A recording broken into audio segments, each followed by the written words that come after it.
ਪੁੱਛਣਾ ਇਹ ਚਾਹੁੰਦਾ ਕਿ ਮਰੀਮ ਨਵਾਜ਼ ਕਲੀਨਿਕ ਜਿਹੜੇ ਬਣੇ ਨੇ ਦਿਹਾਤੀ ਲੋਕ ਇਹਦੇ ਤੋਂ ਕਿੰਨੇ ਮੁਤਮਿਨ ਨੇ ਕਿ ਤੁਹਾਡੇ ਇਹਦੇ ਹਵਾਲੇ ਨਾਲ ਵੀ ਕੋਈ ਮਸਾਇਲ ਆ ਰਹੇ ਨੇ ਲੋਕਾਂ ਨੂੰ? देखिए मेरे हल्के ਦੇ ਵਿੱਚ ਜਿਹੜੇ ਨਾ ਰੀਵੈਂਪ ਹੋ ਰਹੇ ਨੇ ਠੀਕ ਹੈ ਔਰ ਰੀਵੈਂਪ ਹੋ ਕੇ ਹਲੇ ਕੁਝ ਤੇ ਕੰਮ ਸ਼ੁਰੂ ਹੋ ਗਿਆ ਇੰਪਲੀਮੈਂਟ ਹੋ ਰਹੇ ਨੇ ਠੀਕ ਹੈ ਤੇ ਕੁਝ ਤੇ ਅਜੇ ਰੀਵੈਂਪ ਹੋ ਰਹੇ ਨੇ ਠੀਕ ਹੈ ਨਾ ਤੇ ਉਹਦਾ ਕਾਫੀ ਇੰਪੈਕਟ ਆ ਰਿਹਾ ਹੈ। ये डीओ है महकमा डिप्टी डीएचओ 57 क्लिनिक हैं डिस्ट्रिक्ट नारोवाल में जो पहले BHU जो से हमारे हल्के में अब वो बताएं। मरियम नवाज हेल्थ क्लिनिक हल्के में सर हमारे पास इखलासपुर है, लालियाँ, मसरूर, गुमटाला, कितने हो गए हैं सारे सर रीवैंप होने के बाद? फंक्शनल सारे हैं सर। इसके 3 फेज़ में इनको आउटसोर्स किया गया, फेज़ 1, 2 और 3 में। अभी सारी हेल्थ फैसिलिटीज़ आउटसोर्स हैं और इनमें से तकरीबन 70% रीवैम्प्ड हो चुके हैं। अच्छा, आउटसोर्स का ये मतलब नहीं है, ये अक्सर कह देते जी प्राइवेट हो गए हैं। नहीं नहीं, ਆਊਟਸੋਰਸ ਦਾ ਇਹ ਮਤਲਬ ਹੈ ਕਿ ਲੋਕਾਂ ਨੂੰ ਜਿਹੜਾ ਨਾ ਫ੍ਰੀ ਇਲਾਜ ਹੋਏਗਾ। ਠੀਕ ਹੈ ਕੰਟਰੈਕਟ ਦੇਤਾ doctor Sahib as a private ਤੁਹਾਨੂੰ ਉਸ ਤਰ੍ਹਾਂ ਸਰਵਿਸ ਦੇਣਗੇ ਜਿਸ ਤਰ੍ਹਾਂ ਪ੍ਰਾਈਵੇਟ ਕਲੀਨਿਕ ਦੇ ਦਿੰਦੇ ਨੇ। ਠੀਕ ਹੈ ਠੀਕ ਹੈ ਲੇਕਿਨ ਉਹਦਾ ਇਹ ਮਤਲਬ ਨਹੀਂ ਕਿ ਪ੍ਰਾਈਵੇਟ ਹੋ ਗਏ ਨੇ। ਗਵਰਨਮੈਂਟ ਹਕੂਮਤ ਪੈਸੇ ਦੇ ਰਹੀ ਹੈ। ਜਦੋਂ ਇਹ ਆਏ ਨੇ ਇਲਾਜ ਕਰਾਉਣ ਚੈੱਕ ਕਰਾਉਣ ਆਏ ਨੇ ਇਹਨਾਂ ਨੂੰ ਮੁਫਤ ਦਵਾ ਮਿਲਣੀ ਹੈ। ਠੀਕ ਹੈ ਇਹਨਾਂ ਨੂੰ ਜਿਹੜਾ ਚੈੱਕ ਕਰਨਾ ਹੈ ਜਾਂ ਇਹਨਾਂ ਨੂੰ ਦਵਾਈ ਮਿਲਣੀ ਹੈ ਹਕੂਮਤ ਨੇ ਪੈਸੇ ਉਹਦੇ ਦੇਣੇ ਨੇ। ਠੀਕ ਹੈ ਨਾ ਠੀਕ ਹੈ ਤੇ ਪ੍ਰਾਈਵੇਟ ਤਾਂ ਨਾ ਹੋਇਆ ਨਾ ਫਿਰ। अच्छा एक छोटा जिहा सवाल भाई मैं पूछना चाहना कि चूँकि ਜਿਹੜੇ ਦਿਹਾਤੀ ਇਲਾਕੇ ਨੇ ਛੋਟੇ ਮੋਟੇ ਕੋਈ ਨਜ਼ਲਾ ਲਾ ਰਿਹਾ ਬੁਖਾਰ ਆ ਰਿਹਾ ਜ਼ੁਕਾਮ ਵਾਲਾ ਛੋਟੇ ਮੋਟੇ ਮਸਾਇਲ ਲਿਆਉਂਦੇ ਨੇ ਜ਼ਿਆਦਾਤਰ ਕਿ ਗਵਰਨਮੈਂਟ ਕੁਝ ਐਸਾ ਵੀ ਇਕਦਾਮ ਕਰ ਰਹੀ ਹੈ ਕਿ ਕੁਝ ਸਵੇਰ ਕਿਸਮ ਦਾ ਵੀ ਅਗਰ ਕੋਈ ਮਸਲਾ ਹੋਏ ਤੇ ਉਹਦੀ ਵੀ ਮੈਡੀਸਨ ਉਹਨੂੰ ਮਿਲ ਸਕੇ ਉੱਥੇ? देखिए दो तरह की हैल्थ केयर है, प्राइमरी ते सेकेंडरी हैल्थ केयर है। जी प्राइमरी हैल्थ केयर है वो BHU RSC लेवल पे मिल रही है सबको। जो पेशेंट जो लोग डॉक्टर साहब समझते हैं कि इनको स्पेशलिस्ट की या इससे ज़्यादा आगे की ज़रूरत है उनको THQ रेफ़र किया जाता है थ्रू प्रॉपर मैकेनिज़्म।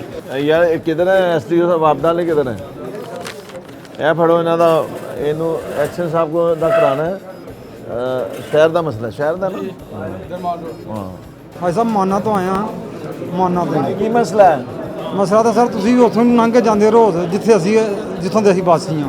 ਹੁਣ ਸਾਡਾ ਲੰਘਣਾ ਹੀ ਮੁਹਾਲ ਹੋ ਗਿਆ ਉਸ ਰੋਡ ਤੇ। ਨਹੀਂ ਤਾਂ ਤੁਸੀਂ ਛੱਪੜ ਤੇ ਕਬਜ਼ਾ ਕਰਕੇ ਛੱਪੜ ਸੜਕ ਤੇ ਪਾਣੀ ਛੱਡਿਆ। ਅੱਛਾ ਅਸੀਂ ਛੱਪੜ ਤੇ ਕਬਜ਼ਾ ਕੀਤਾ ਸੀ, ਹੁਣ ਅਸੀਂ ਕਬਰਸਤਾਨ ਤੇ ਕਰਨ ਡਏ ਆ। ਅੱਛਾ ਆਹੋ ਅਸਾਂ ਕਸਮ ਖਾਧੀ ਆ ਵੀ ਕੋਈ ਚੀਜ਼ ਨਹੀਂ ਰਹਿਣ ਦੇਣੀ। ਸਰ ਝੋਨਾ ਵਾਲੇ ਪਏ ਤੋਂ ਲੈ ਕੇ ਨਾ ਤੇ ਦੱਖਣ ਵਾਲੀ ਸਾਈਡ ਤੋਂ ਜਿਹੜਾ ਮੋੜ ਪੈਂਦਾ ਉੱਥੇ ਤੱਕ ਪਾਣੀ ਦਾ ਆਪਣਾ ਨਿਕਾਸ ਜਿਹੜਾ ਖੜਾ ਹੈ। ਨਹੀਂ ਸੜਕ ਤੇ ਫਿਰ ਆ ਗਿਆ ਸੜਕ ਖੂਹ ਬਣ ਗਿਆ ਉੱਥੇ ਤੇ ਅਸੀਂ ਸਾਡੀਆਂ ਉੱਥੇ ਬੇਲੀਆਂ ਨੇ ਪਾਦੀ ਆ, ਕੋਈ ਚੀਜ਼ ਨਹੀਂ ਰਹਿ ਗਈ। ਅਸੀਂ ਤਾਂ ਲੰਘ ਨਹੀਂ ਸਕਦੇ ਆਪਣੇ ਘਰ ਨੂੰ। ਉੱਥੇ ਵੇਖੋ ਤੇ ਸਹੀ ਸਰ ਜਾ ਕੇ ਕਿਸ ਤਰ੍ਹਾਂ ਰਹਿਣ ਇੱਥੇ ਦੇ। ਚਾਚਾ ਗਫੂਰ ਸੀ ਕਿੱਥੇ ਚਲਾ ਗਿਆ? ਬਸ ਇਹੋ ਹੀ ਤਾਂ ਗੱਲ ਆ ਸਰ, ਉਹਨੇ ਅੱਗੇ ਕਰ ਦੇਣੀ, ਤੁਸੀਂ ਆਖਣਾ ਠੀਕ ਆ। ਨਹੀਂ ਨਹੀਂ ਮੈਂ ਉਹਨੂੰ ਪੁੱਛਿਆ ਨਾ ਕਿਉਂ ਹੋਇਆ।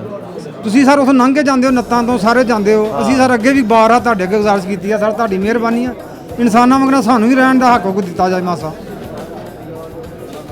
ਨਾਲਾ ਨਹੀਂ ਬਣਦਾ ਸਰ ਸਾਡਾ, ਸਾਨੂੰ ਨਹੀਂ ਪੁੱਛਣਗੇ ਨਾਲਾ ਬੰਨਣਾ ਨਾਲਾ ਸਰ ਨਾਲਾ ਵੀ ਤੇ ਪੀਸੀ ਵੀ ਪੈਣੀ ਜੀ। ਹੁਣ ਤਾਂ ਖੁੱਡਾ ਉੱਥੇ ਖੱਡਾ ਪਿਆ ਅੱਛਾ ਗਿਆ ਜੀ। ਠੀਕ ਹੈ ਉਹ ਤੇ ਫਿਰ ਬਜਟ ਤੋਂ ਬਾਅਦ ਅਸੀਂ ਪੈਸੇ ਸਾਨੂੰ ਮਿਲਨੇ ਨੇ ਤੇ ਫਿਰ ਅਸੀਂ ਧਿਆਨ जी 1122 का ऑफिस बन रहा है इधर। अच्छा अच्छा अच्छा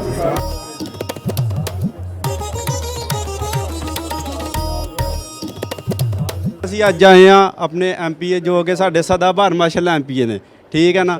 ਤੇ ਮਾਸ਼ਾਅੱਲਾ ਸਾਡੀ ਯੂਥ ਦੇ ਲੋਕ ਆਏ ਸਨ, ਸਾਡੇ ਪਿੰਡ ਦੇ ਲੋਕ ਆਏ ਸਨ ਤੇ ਉਹਨਾਂ ਰਿਕਵੈਸਟ ਕੀਤੀ ਸਰ ਉਹਨਾਂ ਕੋਲੋਂ ਕਿ ਸਾਡੇ ਪਿੰਡ 1122 ਦਾ ਜਨਾਬ ਆਫਿਸ ਬਣਾਇਆ ਜਾਏ, ਠੀਕ ਹੈ ਨਾ। ਤੇ ਸਰ ਉਹਨਾਂ ਮਾਸ਼ਾਅੱਲਾ ਬਰ ਵਕਤ ਜਨਾਬ ਉਹਦੇ ਤੇ ਕਾਰਵਾਈ ਕੀਤੀ ਹੈ ਤੇ ਜਨਾਬ ਉਹ ਮਨਸੂਬਾ ਜਨਾਬ ਸਟਾਰਟ ਕਰ ਦਿੱਤਾ ਗਿਆ ਅਲਹਮਦੁਲਿਲਾ ਸਾਡੇ ਇਲਾਕੇ ਦੇ ਵਿੱਚ। ਤੇ ਅਸੀਂ ਜਨਾਬ ਪੂਰੇ ਪਿੰਡ ਦੇ ਲੋਕ ਆਏ ਆ ਇਨਸ਼ਾਅੱਲਾ। ਤੇ ਸਰ ਉਹਨਾਂ ਦਾ ਜਨਾਬ ਸ਼ੁਕਰੀਆ ਅਦਾ ਕਰਨੇ ਆ ਕਿ ਸਰ ਤੁਹਾਡਾ ਬਹੁਤ ਜ਼ਿਆਦਾ ਸ਼ੁਕਰੀਆ। ਅਸੀਂ ਜਨਾਬ ਬਚਪਨ ਤੋਂ ਸਕੂਲ ਨਹੀਂ ਹੈ ਤੁਹਾਡਾ ਇਲਾਕੇ ਦਾ ਹੱਕ। ਪਰ ਦੇਖ ਰਹੇ ਹਾਂ ਤੁਹਾਡੇ ਕੋਲ ਜਿੰਨੇ ਜ਼ਿਆਦਾ ਇਸ਼ੂ ਆਉਂਦੇ ਨੇ ਤੁਸੀਂ ਨਾਲ ਡੀਲ ਵੀ ਕਰ ਰਹੇ ਹੋ, ਭੁੱਲਦੇ ਨਹੀਂ ਹੋ ਵਿੱਚੋਂ ਕੋਈ ਚੀਜ਼? ਨਹੀਂ ਉਹ ਅੱਲਾ ਨੇ ਕੁਵਤ ਦੀ ਹੋਈ ਹੈ। ਇੱਥੇ ਵੈਸੇ ਕੀ ਮਸਲਾ ਕੀ ਲੈ ਕੇ ਆਏ? ਬਈ ਅਸੀਂ ਲੈ ਕੇ ਆਏ ਸੀ ਆਪਣੇ ਪਿੰਡ ਦਾ ਕੰਮ ਸੀ ਸਾਡੇ ਦਾ। ਸਾਡੇ ਪਿੰਡ ਦੇ ਨਾ ਬੱਤੀ ਨਹੀਂ ਸੀ ਹੈ, ਟਰਾਂਸਫਾਰਮ ਜਿਹੜਾ ਸੀ ਨਾ ਉਹ ਸੜ ਜਾਂਦਾ ਸੀ ਸ਼ਾਕ ਡਿੱਬੂ।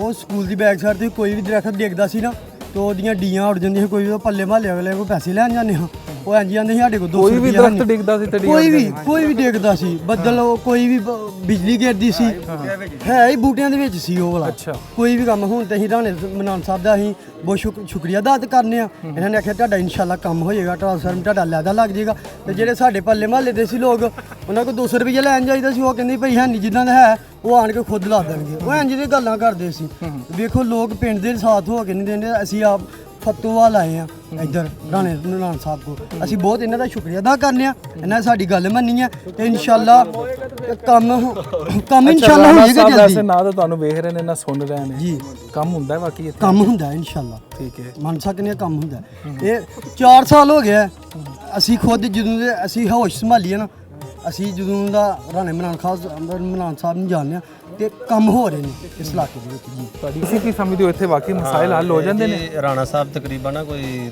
3 ਦਫਾ ਐਮਪੀਏ ਬਣੇ ਨੇ ਔਰ ਇਨਸ਼ਾਅੱਲਾ ਇਹ ਕੰਮ ਬੜੀ ਫਰਾਗਦਿਲੀ ਨਾਲ ਕਰਦੇ ਨੇ ਜਿਹੜਾ ਇਹਨਾਂ ਦੇ ਕੰਟਰੋਲ 'ਚ ਹੈ ਉਹ ਕਾਲ ਕਰਕੇ ਕੰਮ ਕਰਦੇ ਨੇ ਔਰ 100 ਚੋਂ ਤਕਰੀਬਨ 90% ਕੰਮ ਹੁੰਦੇ ਨੇ ਅੱਛਾ ਮਤਲਬ ਤੁਹਾਡੇ ਇਲਾਕੇ 'ਚ ਕਮ ਸੇ ਕਮ ਲੋਕਾਂ ਦਾ ਇਹ ਸ਼ਿਕਵਾ ਤਾਂ ਨਹੀਂ ਹੈਗਾ ਕਿ ਤੁਹਾਡਾ ਜਿਹੜਾ ਮਾਮੀ ਨੁਮਾਇੰਦਾ ਬੈਠਦਾ ਨਹੀਂ ਹਰ ਹਫਤਾ ਔਰ ਇਤਵਾਰ ਇੱਥੇ ਬੈਠਦੇ ਨੇ ਤਕਰੀਬਨ ਸਾਡੇ ਜ਼ਿਲ੍ਹੇ ਵਿੱਚ ਕੋਈ 5-4 ਐਮਪੀਏ ਨੇ ਕੋਈ 2 ਐਮਐਨਏ ਨੇ ਉਹਨਾਂ ਕੋਲ ਬਹੁਤ ਕਮ ਟਾਈਮ ਹੈ ਮਨਾਨ ਸਾਹਿਬ ਬੜਾ ਟਾਈਮ ਦਿੰਦੇ ਨੇ ਜਨਾਬ ਹਫਤਾ ਇਤਵਾਰ ਇੱਥੇ ਬੈਠਦੇ ਨੇ ਲਾਹੌਰ ਵੀ ਬੁਲਾਉਂਦੇ ਨੇ ਔਰ ਕੰਮ ਵੀ ਕਰਦੇ ਨੇ ਅੱਛਾ ਹਸਨ ਇਕਬਾਲ ਸਾਹਿਬ ਵੀ ਤਾਂ ਤੁਹਾਡੇ ਹਲਕੇ 'ਚ ਨੇ ਆਸਨ ਸਾਹਿਬ ਵੀ ਬੈਠਦੇ ਨੇ ਜੀ ਉਹ ਗ੍ਰੇਡ ਲੀਡਰ ਨੇ ਉਹਨਾਂ ਕੋਲ ਜਰਾ ਟਾਈਮ ਦੀ ਕਮੀ ਹੁੰਦੀ ਹੈ ਉਹਦੇ ਬਾਵਜੂਦ ਵੀ ਉਹ ਮਿਲਦੇ ਨੇ ਕੱਲ ਸ਼ਾਮੀ पे ਅੱਛਾ ਆਏ ਕੀ ਸਮਝਦੇ ਹੋ ਵੈਸੇ ਉਹ ਹਲਕੇ 'ਚ ਵੀ ਕੰਮ ਸ਼ਮ ਕਰਵਾ ਰਹੇ ਨੇ ਹਾਂਜੀ ਕੰਮ ਬਹੁਤ ਕਰਵਾ ਰਹੇ ਨੇ ਜੀ। ਹਲਕੇ 'ਚ ਆਸਨ ਸਾਹਿਬ ਬਹੁਤ ਕੰਮ ਕਰਵਾ ਰਹੇ ਨੇ ਠੀਕ ਹੈ ਤੁਹਾਡੇ ਹਲਕੇ 'ਚ ਕੀ ਕੰਮ ਸ਼ਮ ਹੋ ਸਾਡੇ ਮੇਨ ਸੜਕ ਬਣਾਈ ਹੈ ਜਨਾਬ ਟਪਿਆਲੇ ਤੋਂ ਸ਼ਾਹਗਰੀਬ ਤੱਕ ਮੇਨ ਰੋਡ ਬਣਾਇਆ ਹੈ ਉਸ ਤੋਂ ਬਾਅਦ ਜਨਾਬ ਹੈ ਮਾਨਲਾਦੜ ਝੁੰਨਿਆਂ ਤੋਂ ਵੀ ਰੋਡ ਬਣਾਇਆ ਹੈ ਠੀਕ ਹੈ ਕੰਜਰੂੜ ਵਾਲਾ ਰੋਡ ਵੀ ਬਣਿਆ ਹੈ ਬੜੇ ਕੰਮ ਕਰਵਾ ਰਹੇ ਨੇ ਠੀਕ ਅੱਛਾ ਜਿਹੜੇ ਇਹ ਮਰੀਮ ਨਵਾਜ਼ ਕਲੀਨਿਕ ਬਣੇ ਨੇ ਹਾਂਜੀ ਹਰ ਤਰਫ ਇਹ ਅੱਛਾ ਕੰਮ ਹੋਇਆ ਹੈ ਇਹਦੇ 'ਚ ਕੋਈ ਬਿਹਤਰੀ ਹੈ ਆਵਾਮ ਬਹੁਤ ਬਿਹਤਰੀ ਆਵਾਮ ਦੀ ਸਹੂਲਤਾਂ ਨੇ ਜਨਾਬ ਡਾਕਟਰ ਬੈਠਦੇ ਨੇ ਉੱਥੇ ਰਾਤ ਦਿਨ ਵਾਸਤੇ ਡਾਕਟਰ ਬੈਠਦੇ ਨੇ ਮੈਡੀਸਨ ਮਿਲਦੀ ਹੈ ਮੈਡੀਸਨ ਮਿਲਦੀ ਹੈ ਮਰੀਜ਼ ਜਾਂਦੇ ਨੇ ਚੈੱਕ ਕਰਦੇ ਨੇ ਕਹਿੰਦੇ ਨੇ ਬੜੀ ਸਹੂਲਤ ਹੈ ਅੱਛਾ ਸੁਥਰਾ ਪੰਜਾਬ ਵਾਲੇ ਵੀ ਤੁਹਾਡੇ ਪਿੰਡ ਆਏ ਨੇ ਹਾਂ ਸੁਥਰਾ ਪੰਜਾਬ ਵਾਲਿਆਂ ਜਨਾਬ ਬੜਾ ਗੰਦ ਕੱਢਿਆ ਪਿੰਡਾਂ 'ਚ ਗਲੀਆਂ 'ਚ ਮਹੱਲਿਆਂ 'ਚ ਸਾਫ਼ ਸੁਥਰੇ ਦੇ ਹਾਂ ਹਾਂ ਹਾਂਜੀ ਸੁਥਰੇ ਪੰਜਾਬ ਨੇ ਬਹੁਤ ਕੰਮ ਕੀਤਾ ਹੈ ਅੱਛਾ ਭਾਈ ਜਾਨ ਤੁਸੀਂ ਕੀ ਮਸਲਾ ਲੈ ਕੇ ਆਏ ਮਸਲਾ ਸਾਡਾ ਕੋਈ ਨਹੀਂ ਹੈ ਜੀ ਵੈਸੇ ਹੀ ਮਿਲਣ ਆਏ ਸੀ ਵੈਸੇ ਹੀ ਆਏ ਆ ਇੱਥੇ ਹਰ ਹਫਤੇ ਬਾਅਦ ਆਈਦਾ ਅਵਾਮੀ ਖੁੱਲੀ ਕਚਹਿਰੀ ਲੱਗਦੀ ਹੈ ਇੱਥੇ ਸਭ ਤੋਂ ਵੱਡੀ ਮੇਨ ਜਿਹੜੀ ਖੁਸ਼ਖਬਰੀ ਹੈ ਨਾ ਕਿ ਰਾਣਾ ਸਾਹਿਬ ਐਮਪੀਏ ਸਾਹਿਬ ਦਾ ਅੱਗੇ ਕੋਈ ਸੈਕਟਰੀ ਨਹੀਂ ਹੈ ਪੁਰਾਣੇ ਇੱਥੇ ਜਿੰਨੇ ਵੀ ਦੌਰ ਗੁਜ਼ਰੇ ਨੇ ਸਿਆਸਤਦਾਨ ਉਹ ਕਹਿੰਦੇ ਰਹੇ ਸੀ ਜੀ ਉਹ ਮੇਰੇ ਫਲਾਣੇ ਬੰਦੇ ਨੂੰ ਮਿਲ ਲਵੋ ਉਹ ਮੇਰੇ ਫਲਾਣੇ ਚੌਧਰੀ ਨੂੰ ਮਿਲ ਲਵੋ ਇੱਥੇ ਐਮਪੀ ਰਾਣਾ ਮਨਾਨ ਸਾਹਿਬ ਖੁਦ ਗੱਲ ਸੁਣਦੇ ਨੇ ਤੇ ਬਹੁਤ ਅੱਛੇ ਤਰੀਕੇ ਨਾਲ ਸੁਣਦੇ ਨੇ ਇੱਥੇ ਸੈਕਟਰੀ ਸੂਕਟਰੀਆਂ ਵਾਲਾ ਕੋਈ ਖਾਤਾ ਨਹੀਂ ਹੈ ਔਰ ਆਵਾਮ ਦੀ ਖਿਦਮਤ ਕਰਦੇ ਨੇ ਜਿਹੜਾ ਲੀਗਲ ਕੰਮ ਹੋਏਗਾ ਉਹ ਕਰਦੇ ਨੇ